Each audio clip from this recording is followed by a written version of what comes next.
Good morning, President Fogel and Associates. We're here today to address you on the state of pedestrian transportation in the southern Fletcher-Allen region.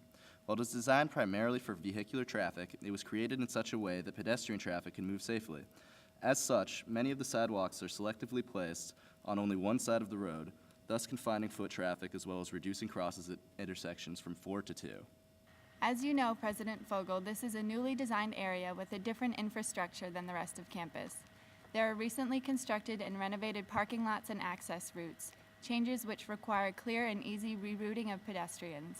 After thorough investigation of the area from safety, operational, and accessibility perspectives, my teammates and I found that the new infrastructure has reached its apparent goal of safely, smoothly, and efficiently moving pedestrians and vehicles into, within, and out of the area of study.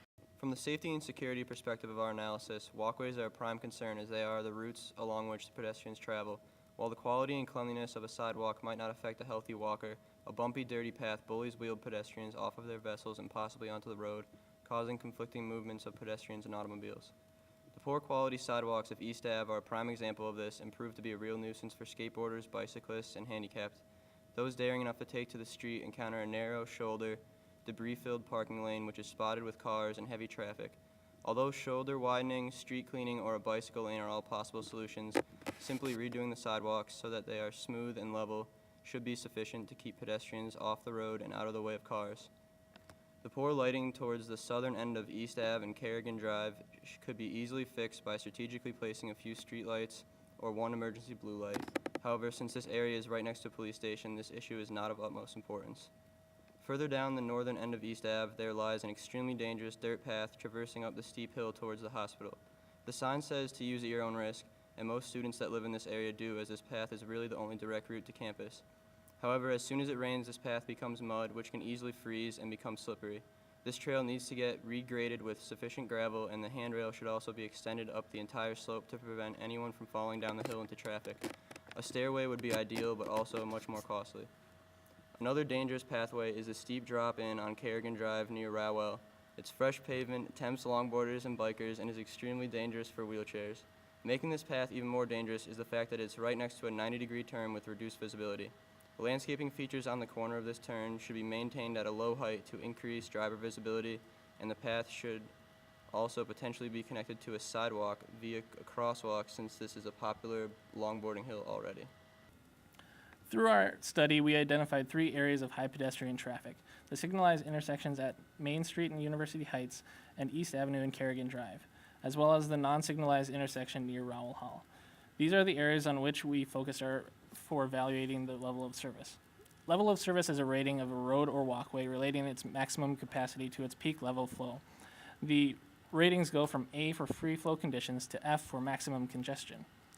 Both of the signalized intersections fared well when we calculated the level of service based on the average delay or time pedestrians waited for the walk signal, as well as based on the amount of space there is for them to wait on the corners. However, the Main Street crossing had a level of service E when we looked at the circulation area per pedestrian of the crosswalk. The easiest way to remedy this would be to widen the current crosswalk from 3 meters to 5 meters, which would bring its level of service up to C. I determined the level of service for the walkways by the Rowell given area, which has uninterrupted flow. The path that runs along Rowell has an effective width of 5 feet, while the path that runs along Given has a width of 8 feet. After measuring the sidewalks, I used my pedestrian counts to determine the pedestrian flow rate and volume to capacity ratio. This allowed me to determine the level of service by using the highway capacity manual. The path that runs along Rowell typically had a level of service B or C, which is when pedestrians become aware of others' movements and can no longer choose their walking speed. The path that runs along Given has a level of service A, which allows pedestrians to choose their walking speed and can also move freely without affecting others. To improve the Rowell level of service, UVM could expand the sidewalk to 8 feet. This would bring the level of service to level service A. Overall, Fletcher-Allen South is very accessible. The walkways all fall under ADA regulations and are accessible to all pedestrians. This area provides comfortable accessibility to handicapped pedestrians, including parking and access to buildings. There are a few areas where accessibility is not ideal. However, this loss in accessibility is accounted for other places.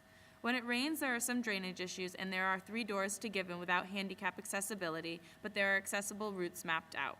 Some of the sidewalks could be wider, but overall, the area is accessible to all pedestrians.